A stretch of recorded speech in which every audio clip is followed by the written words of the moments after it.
Dumping yard తొలగింపు గురించి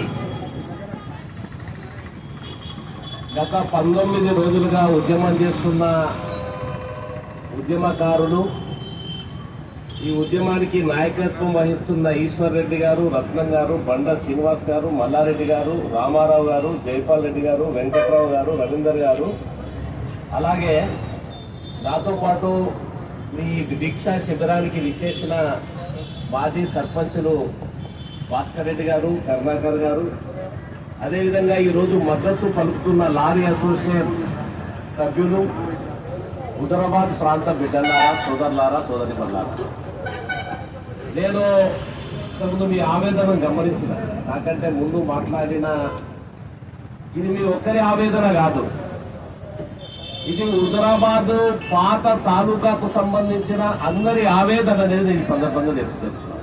ఎందుకంటే హుజరాబాద్కు ఒక ప్రత్యేకత ఉంది. స్వాతంత్రం పూర్వం కూడా ఇది ఉద్యమాల గడ్డ. ఏదో తెలంగాణ ఉద్యమమో నక్సలైట్ ఉద్యమానికే గడ్డ కాదు హుజరాబాద్ ప్రాంతం. స్వాతంత్రం పూర్వం కూడా ఉద్యమాలు చేశారు. ఉద్యమానికి కూడా 3 వేదికలు ఉండేది హుజరాబాద్లో. ఒకటి కాంగ్రెస్ పోరాట యోధులు పివి నరసింహారావు గారు, ఇంకా కొంతమంది పెద్దలు అంతా కూడా ఉద్యమం చేశారు. అలాగే సోషలిస్టులు కూడా ఉద్యమం చేశారు. అలాగే కమ్యూనిస్టు కూడా రావి నారాయణ రెడ్డి గారు, బద్దం బాలరెడ్డి గారు లాంటి పెద్దలు అనేక మంది చేశారు. వాళ్ళందరి ప్రభావం హుజరాబాద్లో ఉంది. అన్యాయాన్ని ఎదిరించడం, అధర్మాన్ని ఎదిరించడం, మనకు జరుగుతున్న వివక్షను ఎదిరించడం అనేది హుజరాబాద్ గడ్డలో ఇక్కడ ఉండే నీళ్లలోనే ఉండదనేది నేను ఈ సందర్భంగా చెప్తున్నాను. ఈ డంపు యార్డ్ కనుక హుజరాబాద్ నుంచి వెళ్ళి పోదనుకోండి, తెలంగాణ అంటేనే ఉద్యమం గడ్డ. నేను దేశంలో చాలా రాష్ట్రాలు తిరిగిన, తెలంగాణ అంతా చైతన్య ప్రాంతం ఎక్కడ లేదు. వేరే రాష్ట్రాలు ఏర్పడ్డాయి, మామూలుగా పరిపాలనా విధాన నిర్ణయాలతో ఏర్పడ్డాయి. కానీ తెలంగాణ రాష్ట్రం పరిపాలన విధాన నిర్ణయంతో ఏర్పడ్డా, ప్రజల త్యాగాలతో తెలంగాణ రాష్ట్రం ఏర్పడ్డాయి. అలాగే తెలంగాణ అంటేనే ఉద్యమాల గడ్డ, పోరాటాల గడ్డ. అందులో హుజరాబాదు, కరీంనగర్, హనుమకొండకు, వరంగల్కు మధ్యలో ఉన్న గడ్డ ఇది. ఈ రెండింటిని స్ఫూర్తిగా తీసుకొని ఇంకా ఉధృతంగా ఉద్యమం చేసే గడ్డ ఇది. ఈ డంపింగ్ యార్డ్ అనేది తప్పకుండా పోతుంది. ఈ డంపింగ్ యార్డ్ కనుక పోకపోతే ఒక హుజరాబాద్ ప్రాంత ప్రజలకే కాదు, తెలంగాణ ప్రజలందరూ కూడా అవమానకరమైన సందర్భంగా తెలుస్తారు. ఎందుకంటే ప్రజలు ఉద్యమించినప్పుడు కనుక మార్పు రాకపోతే తెలంగాణలో ఏ మార్పు రాదు. ఈ విషయాన్ని కూడా గమనించవలసిందిగా కోరుతున్నారు. తప్పకుండా డంపింగ్ యార్డ్ మారుతుంది. నేను మీ అందరూ కూడా హామీ ఇస్తున్నాను. నేను ఇక్కడికి వచ్చే ముందు చాలా అధ్యయనం చేసి వచ్చాను, వట్టిగా రాలా. అసలు వేస్ట్ టు వెల్త్, మరి అదేవిధంగా ఏదైతే వేస్ట్ టు వెల్త్ అనే నినాదం ప్రపంచవ్యాప్తంగా ఒక నినాదం ఉంది. కానీ వేస్ట్ అనేది ఇంకా కొంతమందిని ఇబ్బంది పెట్టే రకంగా మన దేశంలో, ముఖ్యంగా మన ప్రాంతంలో ఉన్నది. కరీంనగర్లోనే చెత్తనంతా, వరంగల్లోని చెత్తనంతా సిరిసపల్లి, హుజరాబాద్ పక్కన ఇద్దామని చూస్తున్నారు. 40 కిలోమీటర్లు మీరు గమనించండి. రోజు 40 కిలోమీటర్ల టన్నుల కొద్దీ వేస్టేజ్ అంతా లారీలలో తీసుకొచ్చి ఇక్కడ గాలబెడతామని చూస్తున్నారు. ఏదో మామూలు కుట్ర కాదు, పెద్ద కుట్ర ఉంది దీని వెనకాల. ఇది మామూలు కుట్ర కాదు, పెద్ద కుట్ర ఉంది. ఇదేదో అక్కడ వాడేవాడో ఇదంతా ఇక్కడ ఉండే వేస్టేజ్ ను బాగుపడతామనే ఉద్దేశంతో చేసే పథకం కాదు ఇది. ఇది ప్రజల బాగోగుల గురించి ఆలోచించే పథకం కాదు. ఇది పెద్ద స్కామ్ కు నిలయం అనేది నేను ఈ సందర్భంగా తెలియజేస్తున్నా. ఎందుకంటే 20 కోట్ల రూపాయలు గత 3 సంవత్సరాల్లో కరీంనగర్ లో వేస్టేజ్ మేనేజ్మెంట్ మీద కాంట్రాక్టర్ కి ఇచ్చి వేస్ట్ చేశారు. 20 కోట్ల రూపాయలు కరీంనగర్ మున్సిపల్ డబ్బు.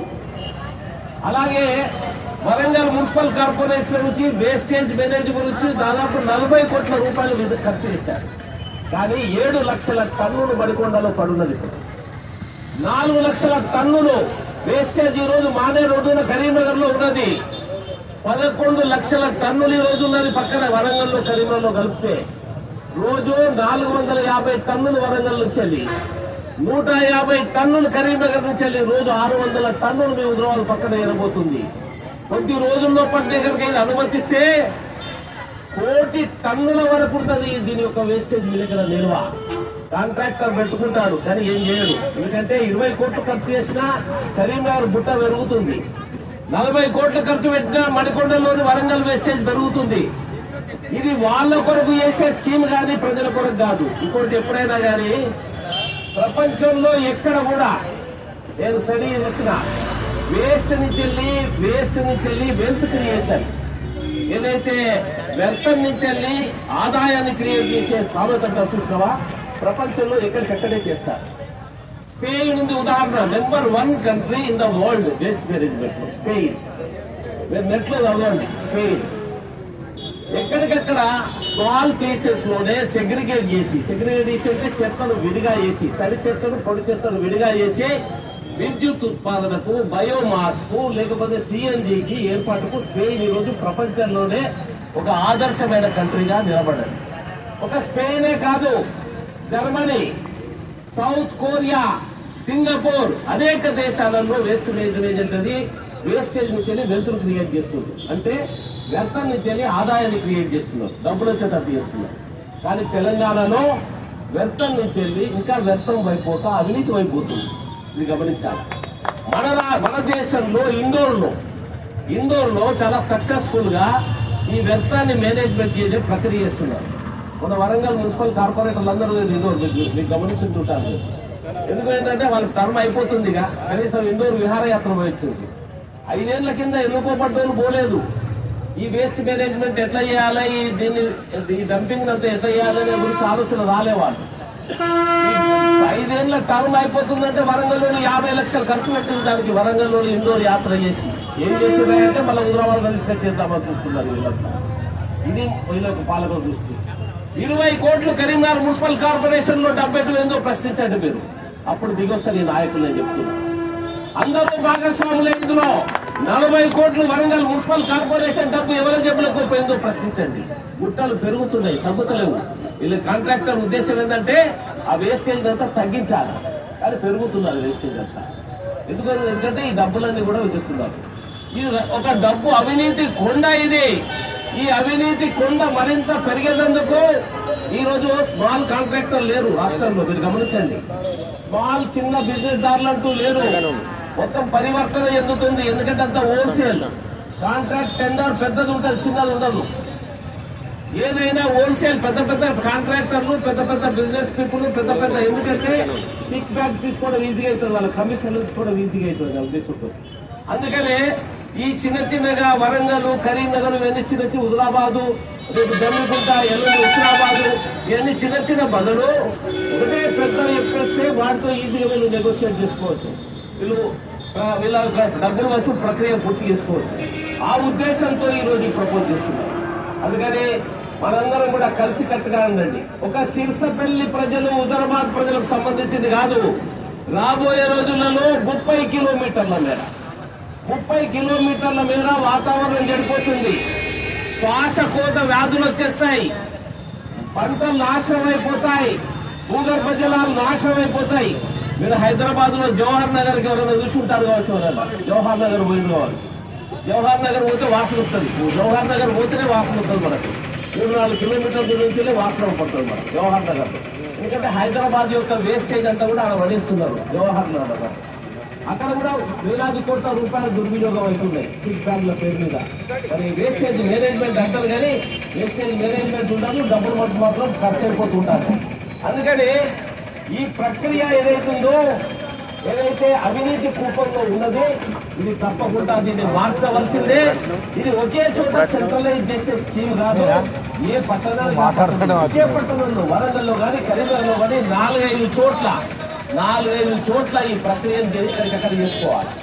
వరంగల్ చెత్తనంతా, కరీంనగర్ చెత్తనంతా సిరిసపల్లిలో మీరు ఇండోర్ అన్నారు కదా, ఇండోర్ నేను మొన్న పోయిన సెప్టెంబర్లో దానికి 7 సార్లు జాతీయ అవార్డు ఇచ్చినట్టు అక్కడ ఎక్కడికైనా అదే ఏం చేస్తున్నారు. మరి అక్కడ అంత క్లీన్ ఉన్నది కదా, ఆ చెత్తను ఏం చేస్తున్నారు? అదే రీసైక్లింగ్ చేస్తున్నారు. నేను అదే చెప్తున్నాను.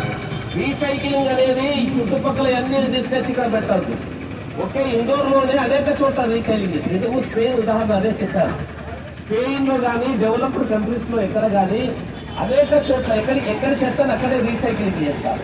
ఇక్కడ ఒక 50 కిలోమీటర్లు తీసుకొచ్చి ఇక్కడ చెత్త ఇక్కడ వేసి ఇక్కడ రీసైకిల్ చేస్తారని ప్రపంచంలో ఎక్కడ లేదు ఇది. ఇక్కడ తెలంగాణలో హుజరాబాద్లోనే, అది కరీంనగర్ హనుకొండలోనే ఉంది. నేను అంటున్నా, ఇక్కడ అనేక మంది పెద్ద మనుషులు ఇక్కడ పాలకులు ఉన్నారు, అనేక పెద్ద మంది ఉన్నారు. ఇప్పుడు కూడా అనేక వాగ్దానాలు చేస్తున్నారు. హనుమకొండ, హుజరాబాద్, కరీంనగర్, వరంగల్ చాలా పొటెన్షియల్ ఏరియా. ఇంతకుముందు సోదరుడు చెప్పాడు ఇక్కడ విత్తనాలకు ప్రత్యేకత. నేను దేశం మొత్తంలో రైతాంగ సమస్య గురించి చాలా అధ్యయనం చేశాను. వరి విత్తనాలు ఈ దేశంలో కానీ ప్రపంచంలోనే అత్యధిక వరి విత్తనాలు పెంచేందుకు చాలా ఉత్తమమైన వాతావరణం కలిగింది మన హుజరాబాద్లో.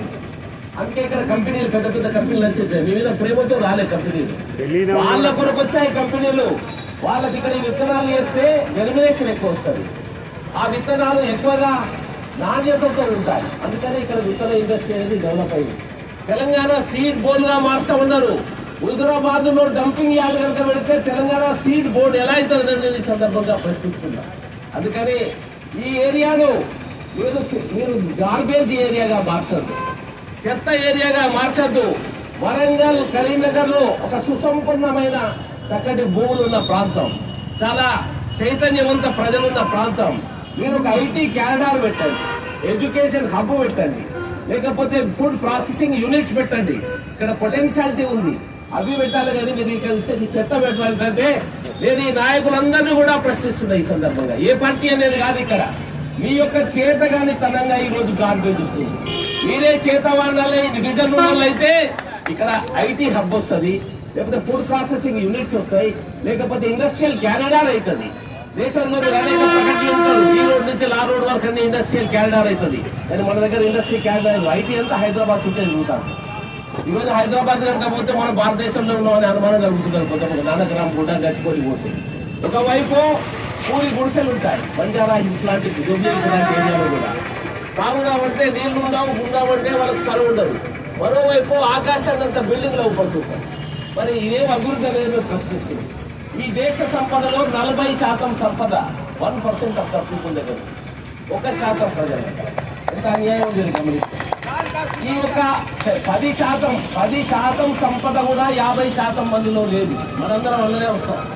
ఇక్కడ ఉండే పాపం కొంతమంది అనుకుంటారు భూస్వాములు, ఈ భూస్వాములందరూ కూడా ఈ 50%లోనే వస్తారు. అందుకని మీరంతా కూడా ఎవరైతే సిటీలలో, నగరాలలో, మహానగరాల్లో, ముంబైలో ఉండేటోడు ప్లాన్ చేస్తాడు, హైదరాబాద్ లో ఉండేటోడు ప్లాన్ చేస్తాడు, ఢిల్లీలో ఉండేటోడు ప్లాన్ చేస్తాడు. అక్కడ కూర్చుండి ఇక్కడ సిరిసపల్లి, హుజరాబాద్ లో ఉండే ఆదాయాన్ని కొట్లగొట్టాలని, ఇక్కడ ప్రజలను బలిదానం చేయాలని చూస్తున్నాడు, ఇక్కడ వాతావరణాన్ని కలుషితం చేయాలని చూస్తున్నారు. అందుకని మరి ఈ యొక్క డంపింగ్ యార్డ్ అనేది పోయే వరకు పోరాట పట్టుతో మరి ఇదే ఉద్యమ స్ఫూర్తితో మీరు ముందుకెళ్ళండి. మీకు అన్ని రకాలుగా మేము అండగా ఉంటాం. నేను ఇంతకు ముందే వెంకటరావు అడిగినా, ఏమే మరి ఇంత జరుగుతుంది, హైకోర్టులో ఒక రిట్ పిటిషన్ కూడా అయిపోయిందని చెప్పిన. నేను మీ అందరి తరఫున హైకోర్టులో రిట్ పిటిషన్ ఇస్తాను. మీరు ఎలాంటి ఖర్చులు పెట్టుకోకండి. నేను నా సొంత అనేక మంది నాకు స్నేహితులు ఉన్నారు, నేను వాళ్ళతో మాట్లాడతా. ఒక రిట్ పిటిషన్ కూడా ఇద్దాం. అది ఒక రిట్ పిటిషన్ ఇచ్చిన మన చేతులు దుట్టుకోవద్దు. ప్రజా ఉద్యమాన్ని కొనసాగిస్తూనే ఉండాలా, న్యాయ పోరాటాన్ని కొనసాగవలసిందే. అన్ని పార్టీల నాయకుల పైన ఒత్తిడి తీసుకురావాల్సింది. ఇంతకుముందు చక్కటి ఉదాహరణ మంచిగా చెప్పారు. రాజకీయ పార్టీ నాయకుడి యొక్క ప్రాణం అధికారం మీద ఉంటుంది. ప్రజాస్వామ్యంలో అధికారం అనేది పర్మనెంట్ కాదు, ఇది కుర్చీలాట. ఇలా ఈయన కూర్చుంటారు, రేపు ఆయన కూర్చుంటారు. ఇక్కడ అనేక మంది మాజీ సర్పంచులు, మాజీ ఎంపీటీసీలు కూడా ఉన్నారు అని చెప్తున్నారు. ఇవాళ ఉన్నది రేపు ఉన్నది, ఎల్లుండి ఉన్నది. ఎవరు కూడా శాశ్వతంగా పదవిలో ఉండరు. అందుకని ఆ పదవి అనేది ప్రజల యొక్క హక్కు, ప్రజల చేతిలో ఉన్నది. ఆ ప్రజా ఉద్యమాన్ని నిర్మించడం మీరేం కాదు. మీరేం నిరాశపడకండి. ఇంతకుముందు కొద్దిగా నిరాశంగా మాట్లాడారు. మీ అందరికి ఒక ఉదాహరణ చెప్తా. మహాత్మా గాంధీ అంటేనే ఉద్యమ నాయకుడు, మీ అందరూ కూడా సత్యాగ్రహవాది, మనందరూ కూడా తెలుసు. ప్రపంచంలో ఎక్కడా లేని విధంగా మహాత్మా గాంధీ ఉద్యమం చేసింది, సత్యాగ్రహ చేస్తుంది. దండీ మార్చ్ చరిత్రలో చదివి ఉంటారు. దండీ మార్చ్ లో మొదట ప్రారంభమైనప్పుడు దండీ మార్చ్ లో ఎంతమంది ఉన్నారో మీకు చెప్తే సర్ప్రైజ్ అవుతారు. ఆ దండీ మార్చ్ ఏదైతే ఉందో మహా ఉద్యమం ఉంది. తర్వాత స్వాతంత్ర పోరాటం దండీ మార్చ్ లో మహాత్మా గాంధీతో పాల్గొన్న 60 మంది మాత్రమే.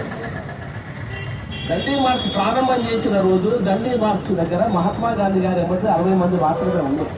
కానీ 60 మంది కాస్త వేలాది మంది అయిపోయింది. అలాగే ఏ ఉద్యమం మహాత్మా గాంధీ గారు చేసినా, మహాత్మా గాంధీ జీవిత చరిత్ర చదవండి. ఏ ఉద్యమం చేసినా కొద్ది మందితో ప్రారంభమవుతుంది ఏ ఉద్యమైనా. ఈవెన్ తెలంగాణ ఉద్యమం కూడా మీరు గమనించడం మీరు అనుభవించున్నారు. తెలంగాణ ఉద్యమం కూడా కొద్ది మందితో స్టార్ట్ అయింది, కానీ ప్రజా ఉద్యమంగా మారింది, జన ఉద్యమంగా మారింది. సకల జనులు కలిసి వచ్చారు, మరి ఈరోజు అనుకున్నది సాధించారు. అదేవిధంగా మీరు ఇదే పోరాట పట్టుదలతో ముందుకెళ్ళండి. నాయకులు మీ టెంట్కి వస్తారు. ఎప్పుడు వస్తారు? మీ దగ్గర గట్టి నినాదం ఉంది, మీ దగ్గర న్యాయం ఉంది, మీ దగ్గర ధర్మం ఉంది. ఇదే ఉద్యమ స్ఫూర్తితో ఉన్నదే మీకు నేను అన్ని విధాలుగా అండదండాలు ఉంటాయి. ఎంత దూరమైనా మీతో కలిసి మీ అడుగుల్లో అడిగేస్తాం, మీ వెంట ఉంటాం, న్యాయ పోరాటం చేద్దాం, ప్రజా ఉద్యమం చేద్దామని సందర్భంగా తెలియజేస్తున్నాను. ఒక రోజుతో ఒక పూటతో ఏది ఫలితం రాదు, అనేక రోజుల పరిశ్రమతో ఏదైనా అవుతుంది. అందుకని ఈ ఉద్యమాన్ని చల్లార్చదు. నేను తెలంగాణ ఉద్యమ సందర్భంగా చూశాను. నేను కూడా వేరే ప్రధాన ఉద్యమం దాన్ని నిర్వాహకుని ఇక్కడ తెలంగాణలో తెలంగాణ చౌక్ ఉంది కదా, గీతాభవన్కి ఉన్నది. అందులో ప్రధానంగా నేను వెంకటమల్లయ్య కొద్దిమంది రోజు అక్కడే కూర్చుండేది మేమంతా. ఆ రోజు మేము ఎన్ని రోజులు ఉద్యమం చేసినా మాకే గుర్తులేదు. కరీంనగర్ ఒక ఇన్సిడెంట్ చెప్తా. ఒక సీత మల్లమ్మ అనే ఒక కూరగాయలు అమ్ముకునే వ్యక్తి సాధారణ అని మన తోడ ఉంటాడు, ఇట్లా పోతుంటే సాధారణ ఊరు మీరు అందరూ కూడా తెలుసు. 55 రోజులు మమ్మల్ని కూరగాయలు అమ్ముకోవాలని ఉద్యమం చేస్తుంది. నేను ఒక్కనే ఆమెకు మద్దతుగా ఉంది. మున్సిపాలిటీ వాళ్ళు వచ్చినా నేనే అడ్డుకున్నా, కలెక్టర్ గారి దగ్గర పోయి మేమే మాట్లాడినా, ప్రభుత్వంతో మాట్లాడినా. 56వ రోజు ప్రభుత్వం దిగెచ్చి కూరగాయలు అమ్ముకొనిచ్చింది. ఇక్కడ కూడా అమ్ముకుంటారు. 10 ఏళ్ల కింద విషయం చెప్తుంది. మీ ఎంత ప్రజలు వస్తూనే ఉంటారు, మీరు నిరుత్సాహపడద్దు. తప్పకుండా సిర్సపల్లిలోని డంపింగ్ యార్డు మార్చబడుతుంది. మార్చకపోతే ఇంతకంటే అన్యాయం ఉండదు, మార్చకపోతే హుజరాబాద్ ఉండదు, మార్చకపోతే జమ్మిగుట్ట ఉండదు, మార్చకపోతే శంకరపట్నం ఉండదు, మార్చకపోతే కమలాపూర్ ఉండదు, ఎల్కతుర్తి ఉండదు, సైదాపూర్ ఉండదు. ఈ 6 మండలాల్లోని 30 గ్రామాల పెద్ద 30 కిలోమీటర్ల పెద్ద ఏ గ్రామంలో కూడా వ్యవసాయం నడవదు, ప్రజలు నివసించే అవకాశం ఉండదు. శ్వాసకోశ సమస్యలు, చర్మ వ్యాధుల సమస్యలు, అనేక సమస్యలు వచ్చే ప్రమాదం ఉంది. దీనికి కొద్దిగా కిందినంగా మీతో పాటుగా నేను కూడా ఉంటాను. ప్రజలను చైతన్యవంతం చేసే ప్రక్రియలో మనందరం కూడా పాల్గొందాం. తప్పకుండా విజయం సాధిద్దామనే ఒక విశ్వాసంతో ముందుకెళ్లవలసిందిగా మీకు అన్ని వేళలా అన్ని రకాలుగా నా సహాయ సహకారాలు మీకు ఉంటాయని తెలియజేస్తూ మీ